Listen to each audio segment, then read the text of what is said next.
Today, on this episode of the Money Series on the Jake of All Trades show, Kirk and I are going to explore the viewpoints of two philosophers and philanthropists, Andrew Carnegie and Ayn Rand. And we're going to talk about what does money mean to them and what should money mean to you. That's coming up on the show next. From the streets of San Antonio straight to your wallet, it's Jake's 2 cents on Jake of All Trades. All right, welcome back. My name is Kirk, and I'm not quite yet a financial expert. And I'm Jake. I am the financial expert, but not the literary expert. And today on the show, we're going to talk about both of these concepts. Yeah, we'll be exploring some literature, writing, and in this case, we're going to be talking about two essentially essays. One of them is an essay by Andrew Carnegie, who was, of course, one of the great philanthropists, but before that, he was a steel magnate. And he became one of the wealthiest men in America. I don't know the world or what his wealth level was, but very high, right? He was very rich. He became one of the wealthiest men in the world, for sure. Yeah. And so he wrote in 1889 an essay called The Gospel of Wealth, which is considered a foundational document in the field of philanthropy. So he had very strong views about particularly how wealthy, super, super wealthy men such as himself and women, although he didn't say that, what they should do with their wealth. And he had a view of specifically, and he breaks down why he has that view, what's going on with like his arguments for that, what it's based on, and why it's important. And then we're going to talk also in this vein, very different essay, quote unquote. I put that one in quotes because it's actually a speech made by a fictional character in the book. If you're watching the video over the side, that side of Atlas Shrugged by Ayn Rand. So it's a speech by a character by the name of Francisco Denconia, who's always a popular favorite, by the way. He's a character favorite. And it's actually given at a party of, wealthy to people, government bureaucrats, businessmen, philosophers, and things like that. And there's a conversation and somebody says that, something along the lines of money is the root of all evil type thing, which is a common Christian saying, like money is the root of all evil. And then Francisco goes into what's famously called the money speech, and where he defends what money is and why it's important. Obviously, Ayn Rand's very controversial, so I don't know if we're going to go into everything of her philosophy or anything, but I think it's interesting contrast to look at these two pieces because there's some similarities to some degree, and there's some core, very important differences. So first, let's start with the Gospel of Wealth. It came first chronologically. I think it's probably the more prominent view among people in a lot of ways. Yeah. And in terms of what it's based on, I think more people think that you should do what Andrew Carnegie says. So let's break down a little bit about what Andrew Carnegie is talking about here. So in the Gospel of Wealth, the foundation of it is that there's inevitably going to be sort of wealth disparity between rich and poor or successful and non. And part of that inevitability is because as humans, as a society, there are people that naturally have abilities that will result in greater monetary fruition for them over others. And so that should be acknowledged and recognized. Then he goes into talk a lot about there's basically 3 ways of sort of passing on or disposal of that wealth, right? One is it remains in a family, goes to their kids, and passed on generation after generation. The next one is it's given away at death. And then the third way is it's used throughout the original the person that derived all the wealth. It's used throughout their lifetime to give back to their society in the form of, opening libraries or supporting new investment in businesses or, just providing opportunities for people, not as handouts, right? But as ways to enhance the world around them. And so, and it's important to do that during the lifetime. So, and he's a firm believer that that is the most effective way for super wealthy people to make the most of their wealth. Because if you leave it at death, he says I don't remember the exact quote, but basically you're no better than anyone else, because you would have taken all that wealth with you. Could you have been able to do that at death, right? You just waited until the very last minute, and then you're like, oh, I can't use it anymore, so I guess somebody else can. Mm-hmm. And the argument with keeping it in family generations is that you potentially ignore the negative consequences of having families inherit money when they don't have the right perspective or the drive or the entrepreneurial ability to do what's right with the money or do good. They may squander it, right?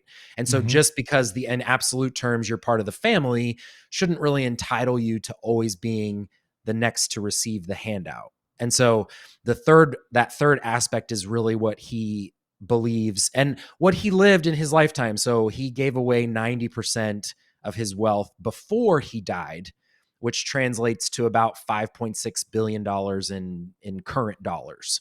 So that's the kind of the framework behind the gospel of wealth, because he makes absolute statements that that's the approach that he believes is right with money.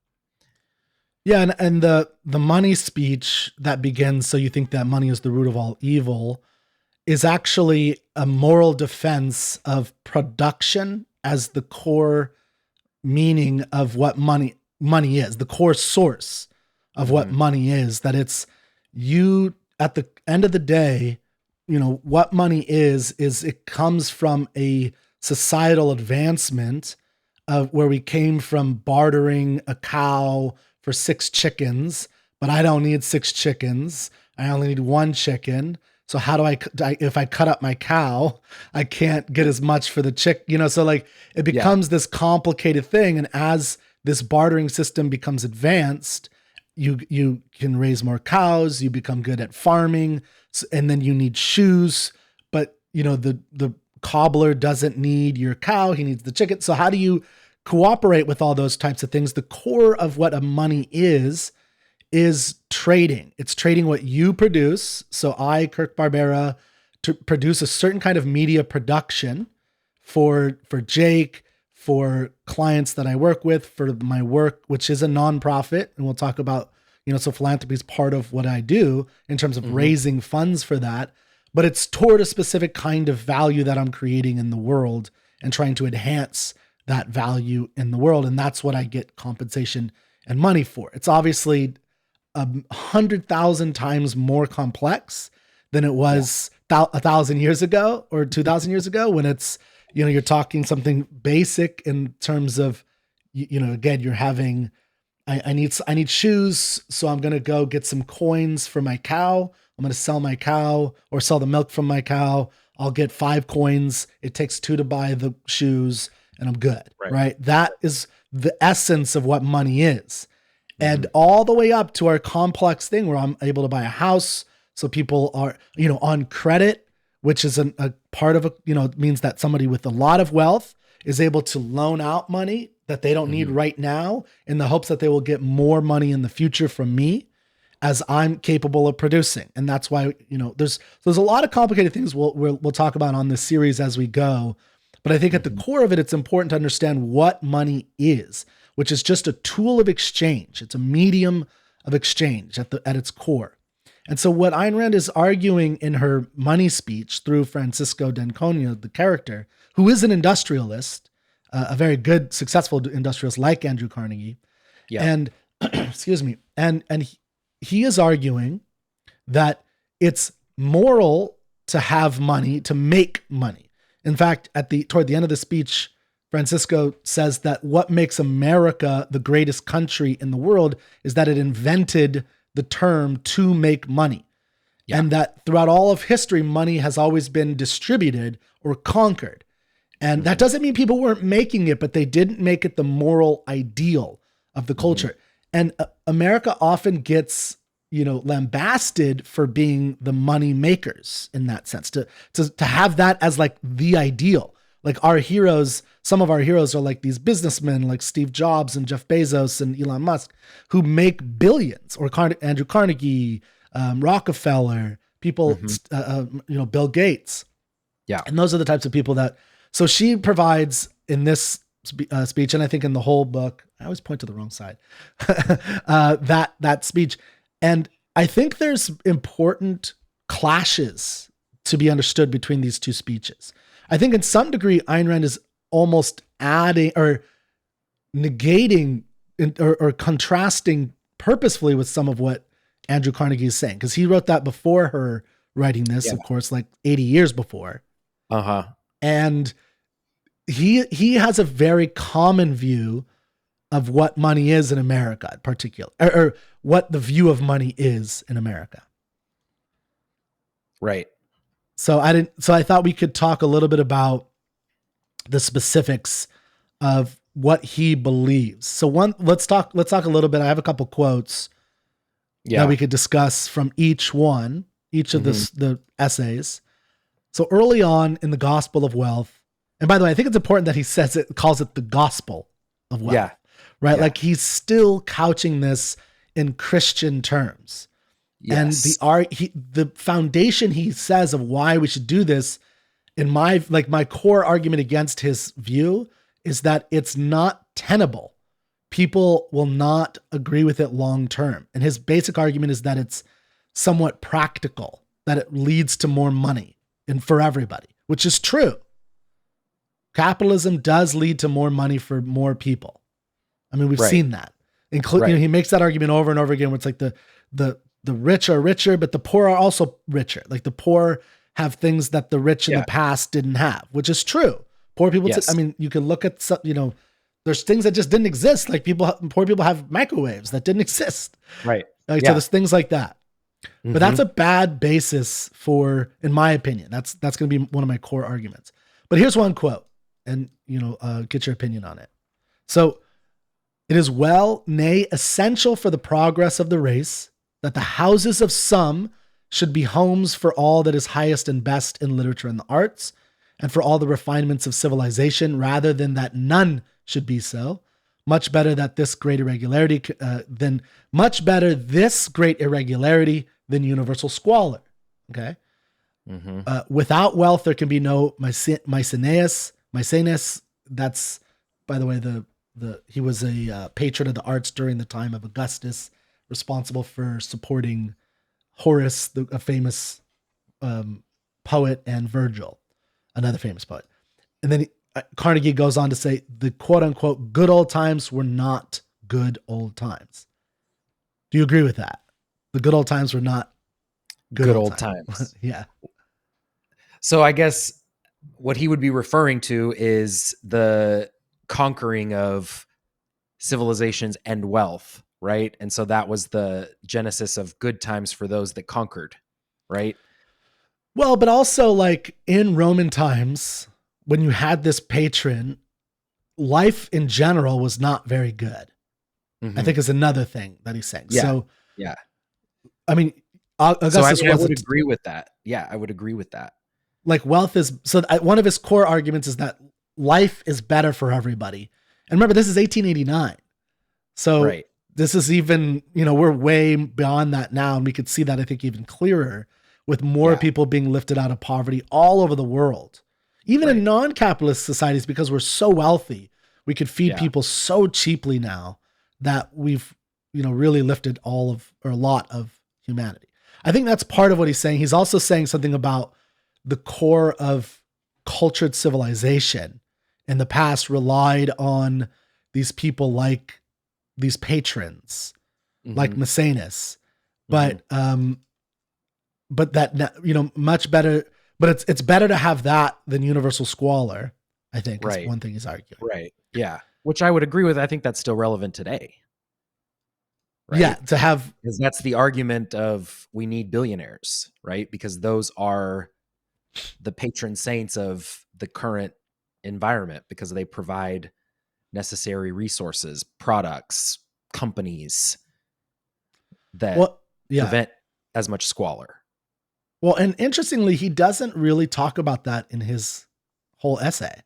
He doesn't really talk about where his wealth came from, what he did to produce his wealth. And you actually see this with a lot of wealthy billionaires. You see this with like Bill Gates, and this is why the moral basis, like moral behavior of these individuals is important, how we view it.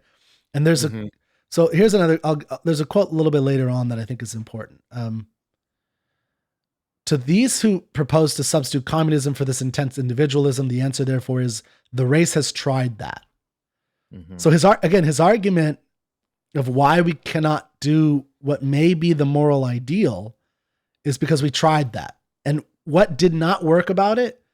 Well, we weren't wealthy.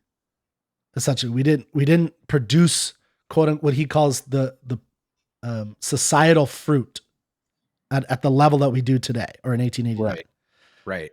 Which is true. Like if you look at the line of, wealth and over all of time, it was pretty stagnant. Right. But people will argue that, we were all happier and better when we were all stagnant. And he doesn't really have a great answer to that. That's one of the problems. But I think he's not defending that, right? He's saying that wasn't the case. But now, as we are when he's writing this, the cusp of the Industrial Revolution, wealth has been created.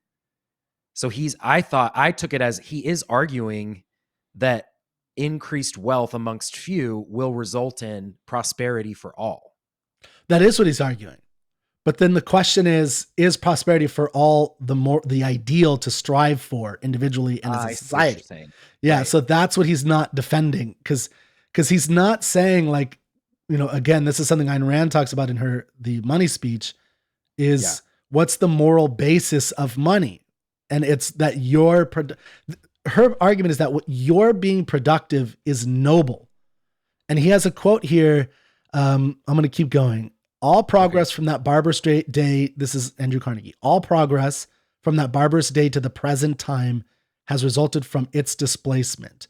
That's, I think, communism, essentially. Yeah. Not evil, but good has come to the race from the accumulation of wealth by those who have the ability and energy that produce it. So he's saying, I think this is a good statement. He's saying not evil, but good has come to the race by those able to produce it. I could say more about I have a slight issue with that, but we'll move on. Here's, I think, the most important part. But even if we admit for a moment that it might be better for the race to discard its present foundation, individualism, that it is a nobler ideal that man should labor not for himself alone, but in and for a brotherhood of his fellows, and share with them all in common, realizing Swedenborg's idea of heaven, where, as he is a philosopher at the time, whereas he says the angels derive their happiness not from laboring for self, but for each other. Even admit all this, and a sufficient answer is this is not evolution, but revolution. It necessitates the changing of human nature itself, a work of eons, even if we were good to change it, which we cannot know. So and that's the huge disparity between him and Ayn Rand right there. Yeah. And what I'm saying is I think individualism versus the collective good of all. Right? Yeah. And so even though he's claiming in the essay overall to be an advocate of the era, which he calls our present foundation, which is individualism. He claims to be an individualist, but he's not. He's basically saying, even earlier when he says, not evil, but good has come to the race from the accumulation of wealth by those who have the ability and energy to produce it. What he means by good is the good for others. That in effect, billionaires, like they have produced something for others. It's not he's good for himself for creating this thing. And we should give Bill Gates credit for being the type of human capable of organizing that company and developing that product that put hundreds of millions, billions of computers on every desktop in the world. That he doesn't get credit for that. He gets credit because what he was able to do for, like that, not for other people. It's always other focused. It's not like what he using his mind as the root of success. And that's what Ayn Rand is arguing in her essay. Yeah. Yeah. It's like, I don't like to use the word selfish because selfish also isn't really a bad word, but okay, so let's take the example of like when people give donations to a charity, right? Sometimes people get a bad rap because they do it for themselves because it makes them feel better, whereas they should be doing it exclusively for the good of the organization that they've been giving the money to, right? And it should be a selfless act all the time. And so I guess and I'm not super familiar with the work of Ayn Rand. I know it most through Kirk because he's the one that introduced me to it. But it provides an interesting perspective. And so I just wonder, like, am I understanding it correctly in the sense that the priority of Ayn Rand and objectivism is always supporting my individual ideals first? Whatever the ramifications of what I've done or accomplished is secondary. I think it's also like the motivations for that. That's what, when you're motivated by that, by not just, so selfishness has a complicated long-term perspective, right? And so part of what she is trying to defend is not just pursuing your own irrational desires that are self-destructive to you or just in the immediate or long term, or destructive to others. So when she says selfishness, she means what's in your best long-term interest and values based on your chosen values that you've thought through and learn from as you go to make the best life you have, because you only have one life. What Andrew Carnegie and everyone like him and pretty much everybody today is arguing is that the core reason why you should be motivated at the end of the day is because you're providing something for other people. You're providing a better culture. You're providing a value and so other people become the dominant reasoning, the dominant motivation to you. And that's destructive in Ayn Rand's view. And I definitely agree with that. That's destructive to your mind, to your life, to your ability to enjoy your life, to, not be guilty because you're enjoying something, right? Like you buy something for yourself, a nice car, and you're like, well, I could have given more of this away. Yeah. Like that kind of view. And that thought, right. Yeah. And that makes it very difficult to enjoy your life and build things, like, again, Andrew Carnegie, I'm not an expert on all the things that Andrew Carnegie says, but what he's written in his viewpoints, like I've read a little bit about him, but I know that there's a view that he has and many other super wealthy people have that, again, they'd seem to not really understand that they and the use of their minds is a unique contributor to the wealth that they accumulated. That they did that by trading value for value, which is a quote from the Money Speech.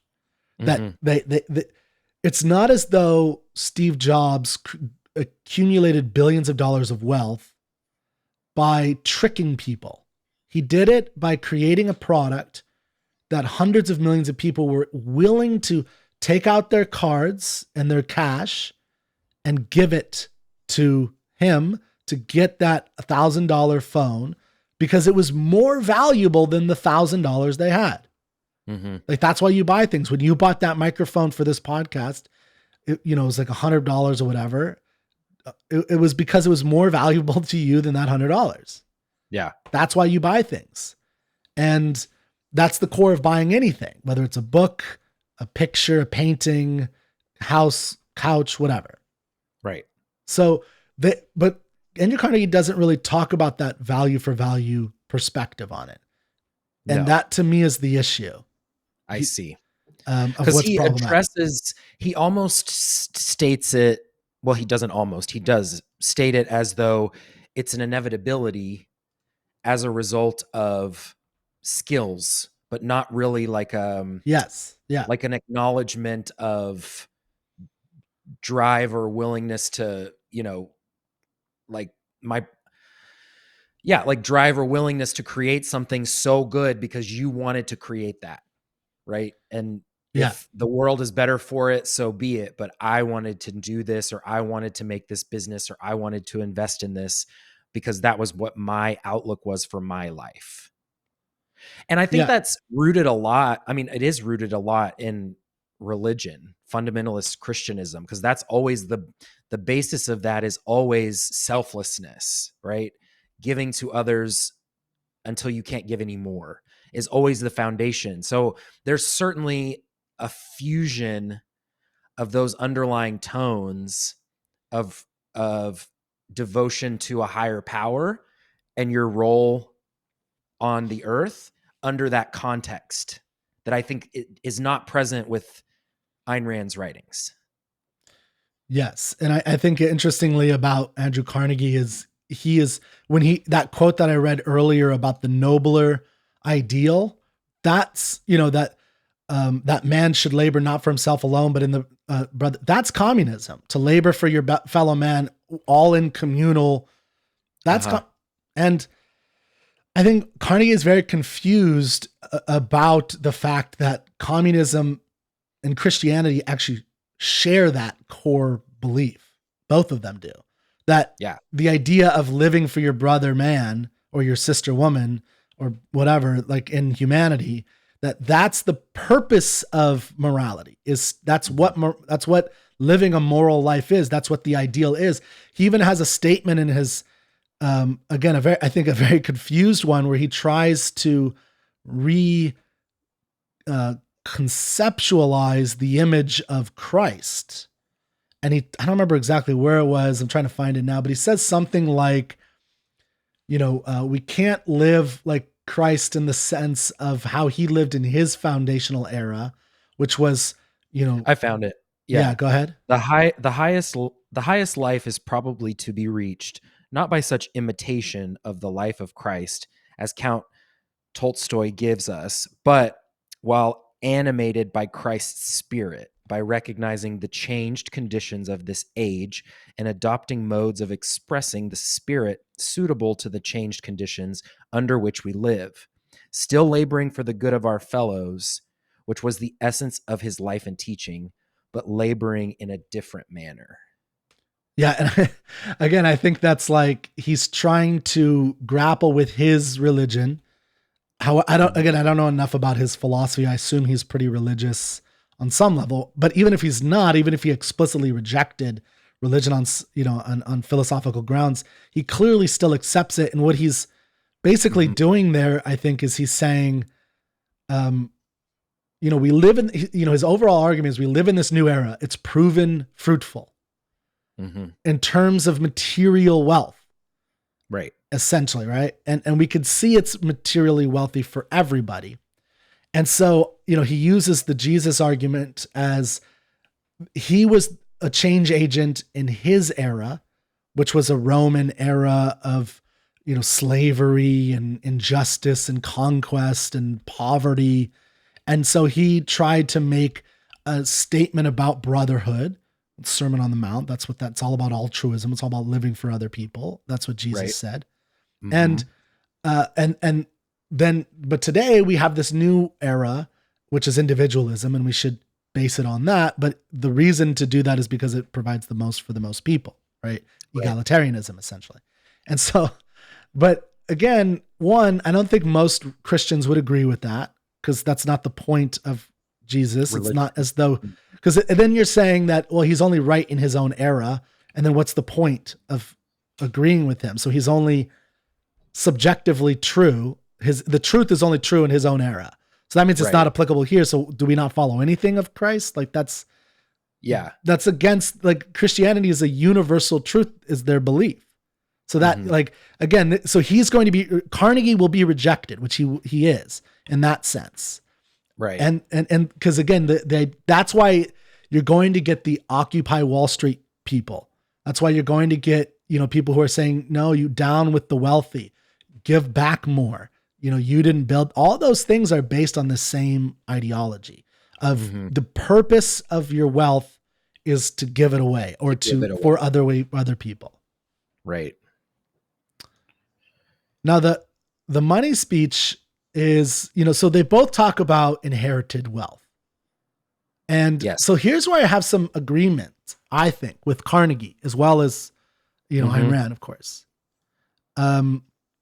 So when he talks about his three aspects, and I don't remember everything he said in terms of his defense, but he essentially is saying that you shouldn't, giving to your descendants is a negative thing because those kids don't really deserve it.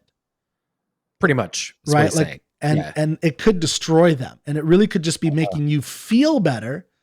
By the way, Ayn Rand would agree with that. Like selfishness does not mean just doing what makes you feel good in the moment. Right. That's not what it is. A huge misconception about the word selfishness, because that's how people associate being selfish always. Yeah, exactly. Like, I'm going to do something that will harm Jake because it makes me feel good in the moment, or I could trick him into giving me a couple extra dollars. But then of course that's a silly view of selfishness. Really what's in my best interest is to develop a relationship, to work long-term, those are the more smart moves. Right. And that's what selfishness really means. And but in inherited wealth, there is a causal issue here about if you inherited $1 billion, but you have a lavish lifestyle or a cocaine habit, let's say, it's just going to kill you. Right. Like, you haven't earned it. You haven't deserved it. Money is, Ayn Rand puts money as noble. And I think that's important. So here's a quote from Ayn Rand on this. Only the man who does not need it is fit to inherit wealth. The man who would make his own fortune no matter where he started. If an heir is equal to his money, it serves him. If not, it destroys him. But you look on and you cry that money corrupted him. Did it? Or did he corrupt his money? Do not envy a worthless heir. His wealth is not yours, and you would have done no better with it. Do not think that it should have been distributed among you, loading the world with 50 parasites instead of one. Would not bring back the dead virtue which was the fortune. Money is a living power that dies without its root. Money will not serve the mind that cannot match it. Is this the reason why you call it evil? I marked that same section. It's a good one. Because I wonder if what if the person that's angry with that heir is angry because perhaps they weren't going to be the recipient of a handout, but it could have been used to create a university in an area where there's no reasonable education program. And as a result, people who are less fortunate financially could have had an opportunity to improve their life outcome if that wealth had been distributed in a different way. Yeah, and so that reveals to me a psychology of money that I could have chosen better to do with money that I'm not capable of earning than you are. And so that to me is the core issue, right? Is like, why a university? Why not cancer research? Why not a school for mentally handicapped individuals, young kids? Why not a charity for young artists to have housing? Who chooses? That's the question. And that's, and so the issue is, who has the right to choose? Is it, people vote on what to do with your money? Is it you give it to, after death or during your life, you give it to the government and they figure it out? And what do you think the government's going to do with that? You think the government, I think Andrew Carnegie has a much more benevolent view, and wrongly benevolent view, about what the government will do with excess money they get. Like that they're going to, that was also like the 1800s, but yeah, it's 1889, but still, I think there was enough. Yeah, but there's enough information. They had time that, like, okay, I'm going to give this money to the government and they're going to be efficient with the way that it's distributed, and they're going to distribute it properly. I mean, look at our socialized medicine and our social, security, and it's a disaster, right? We're paying out way more than we're putting in. It's you and me, our generation's going to have to figure out how to pay this. What is it, like $800 billion a month of interest or something insane? I don't know the number. Don't ignore that number. But like, it's an insane number of interest. Yeah. It's like 1.7 trillion in actual debt yearly. Yeah. Yearly. And so it's adding to a deficit. Yeah. Yeah. So it's like, that's the result of giving the government excess cash of wealth and what to do with it. Right. And that is problematic. Well, so I guess like my argument is that in Carnegie's viewpoint, like under that context, I feel like he's putting the obligation of the wealth creator, the obligation on the wealth creator to make the decisions for their wealth, but for the benefit of society, right? And so that was where I was coming from, is like, it shouldn't be up to people to vote on it or whatever. It should be that person who created the wealth. Where I do agree is that if you have the capacity and you have the motivation and you want to do whatever it is you may do, a hospital for handicapped, any one of these things that would benefit a society or a community for some reason, I feel like that's not a bad sort of mantra or perspective to have for a really wealthy person. Yes. And, you and I had a debate a long time ago about billionaires. Yeah. And one point I try to always stress is that billionaires, like, and Andrew Carnegie, for some reason, doesn't seem to understand this either. But billionaires, when they hoard, quote unquote, hoard money, that money is still productive. Right. Because it's, again, I always use the example of like the Scrooge McDuck in his vault, right? Like, that's the image, I think, on some emotional level that people think is what Elon Musk is doing with his $150 billion or whatever. No, that $150 billion is tied up in companies that are producing something. It's not sitting in a vault somewhere. So it's not like he's accumulating it and putting it in, some vault that he's just swimming around in because it feels good to be, I'm so wealthy. No, even the most lavish billionaires, they're like, the vast majority of their wealth is being invested. It's somewhere out there being sent out to more people, buying land, developing land, which is all productive. So my point is that even in the holding of that kind of wealth, they're still producing value, and they're still being productive. Yeah, I agree with that. I definitely agree.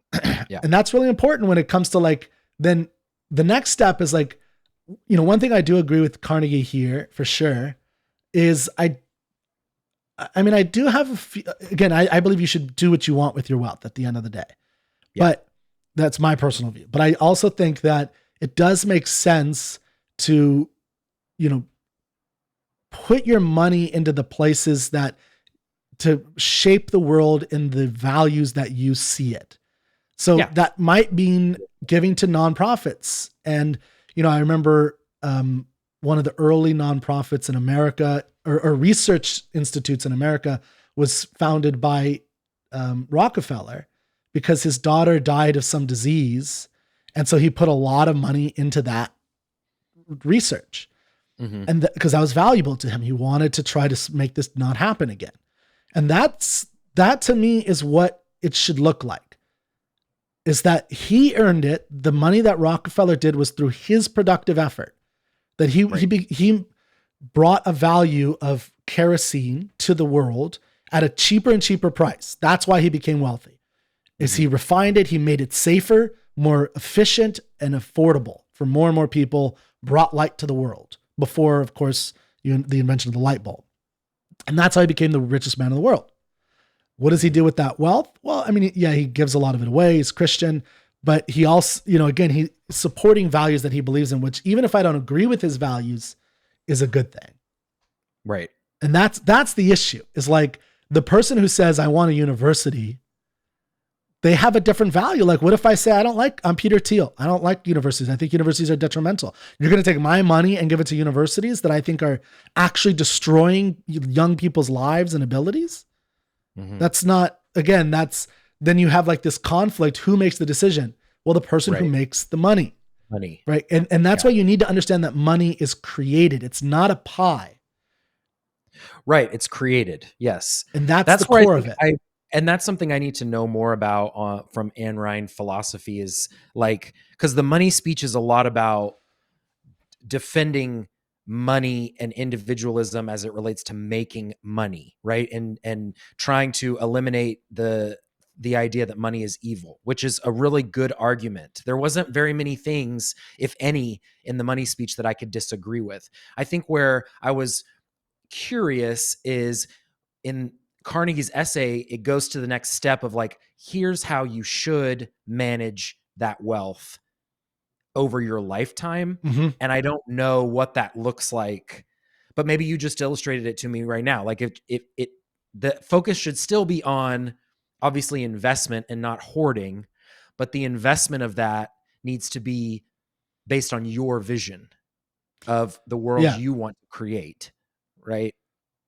And I also think, like, on a personal level, I do think it makes sense for wealthy people or people in general to essentially die broke. But the difference Yes. is, I do think that that's a good thing to do. But the difference is that it's your choice to do Mhm. it. And I do think, so this is where I agree with Carnegie's. He does seem to be leaning toward trying to persuade people that you should be giving, like wealthy people, you should be giving away your wealth. I don't have any problem with them starting philanthropic endeavors. But there Right. are specific things he's advocating that I definitely disagree with, such as increase of death tax in order to, because this is where it becomes problematic, because he's trying Persuade people to give make during their them life. do this. And that's where I have a problem. If you want to use podcasts, public speeches, essays to persuade wealthy people, like let's do a movement where we're going to put our money toward a certain good. That's great. Let's go to this, let's support the Ayn Rand Institute where I work or whatever, give them money so that they can do more intellectual endeavors and try to make a freer, a rational society. That's great. Or not, or give it to someone who I disagree with. It's your, again, the core is that it's your money. But yeah, But I think that's don't important. change laws to punish people, right? Yeah, and that's because ultimately, yeah. if you think about that, that's worse. That's a worse result than having, well, not definitely a worse result, but potentially having a worse result because that ends up with more money in the hands of the government at that person's death than perhaps otherwise it would have been if he died, with tons of wealth, but there wasn't as much tax that was going to eat away at it, right? Because Yeah. what if there was the opportunity where his beneficiaries are indeed amazing, intelligent, capable people that were going to do a lot of good with that money, but Yeah. the laws dictated otherwise. So I agree with you there. I think it should be based on motivation and interest, but not like punishment for not following the gospel, right? Which is again another tie-in, right? Like that's Yeah. that's where it has its roots in religious context because it is about punishment if you don't follow The good. Yeah, exactly. And good. that's why Mhm. the underlying view of what the good is like, he does have a view of like, giving it to your kids is not optimal. Here's my argument. Giving it away after death is not optimal because it could be squandered and not done properly. So he wants wealthy people to give away their money in the way that they judge it, right? He does Right. want that, which I think is good, but he wants to manipulate them into doing it. Right. And that's part of the problem. It's the same thing of like, I want more educated college graduates, so I'm going to give them free money to do that, or give them money to do that. And then, but it's going to manipulate the market and individual decisions that distorts their view of reality, distorts their view of money, distorts their view of what they would normally have pursued. And we've talked about this on a lot of other shows. And, I'm a believer that government is good. It's important, but it's not a producer. And we'll stop here because maybe we'll do a part 2 on these two and we'll focus more on the money speech next time. But that's, we'll do the same type of thing, but focus more on that. But that's, to me, the core issue here is that it's got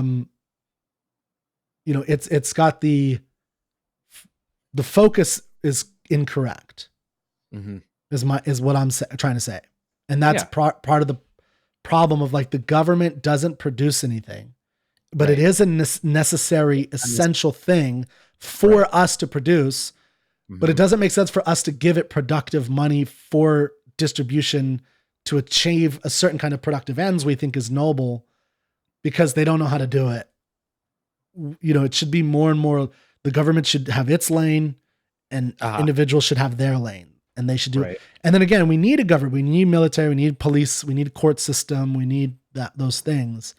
But giving them money to like take care of healthcare is like, well, is that the best use of the money? I don't know. Right. I don't think so, personally. So far, it hasn't really proven to be, right? Well, it's on a practical level, for sure. On a practical level.